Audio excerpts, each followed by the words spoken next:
সদ্য সমাপ্ত জুলাইয়ের মাঝামাঝিতে যে ডলার বিক্রি হয়েছে 118 থেকে 119 টাকায়, বর্তমানে ঠেকেছে 124 থেকে 125 টাকায়। খোলা বাজারে এমন অস্থিরতার কারণ হিসেবে ব্যাংকিং চ্যানেলে প্রবাসী আয়ের প্রবাহ কমে যাওয়ার কারণকে দায়ী করছেন মানি এক্সচেঞ্জার্সরা। বই রেতার ভিতর দিয়েও আমরা এগিয়ে গেছি, আমরা ওই রেটটা ধরে রাখার চেষ্টা করেছি। এক শ্রেণীর অসাধু লোক আছে, ব্যবসায়ী আছে, একটা সিন্ডিকেট আছে, তারা এই সমস্ত ব্যাপারে অনেক গুজব রটায়।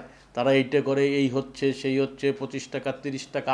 এমন পরিস্থিতিতে পণ্য আমদানি রপ্তানি করতে বিপাকে পড়েছেন ব্যবসায়ীরা। তাদের দাবি, সেন্ট্রাল ব্যাংক দাম বেঁধে দিলেও মেলে না সেই দামে ডলার। আমাদের যে র মেটেরিয়ালসের জন্য যে এলসিগুলো খুলতে হয় বা আমাদের অন্যান্য যে মেশিনারিজের জন্য যে এলসিগুলো খুলতে হয়, সেগুলো ব্যাংকের রেট 117-18 থাকলেও বাস্তবে আসলে সে রেটে ডলার পাওয়াটা অনেক সময় মুশকিল হয়ে যায়। অর্থনীতিবিদরা বলছেন, বাজার পরিস্থিতির উপর ভিত্তি করে সিদ্ধান্ত পরিবর্তন করলে নিয়ন্ত্রণে থাকবে ডলারের দাম। অ্যাকুরেট রেট হবে যেখানে চাহিদা আর যোগানের একটা ভারসাম্য পাওয়া যায়।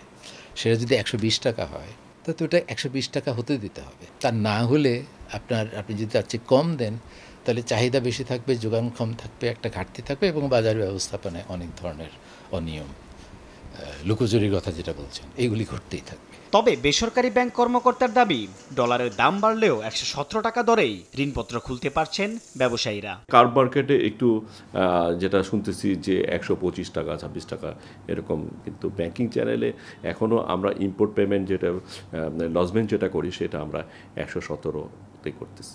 বৈদেশিক মুদ্রা বাজার সহনীয় রাখতে নিত্য নতুন পলিসি আর সংকটের মধ্যেও ব্যাংকগুলোকে সহযোগী হয়ে কাজ করার দাবি সংশ্লিষ্টদের। সাইফুল ইসলাম, সময় সংবাদ, ঢাকা।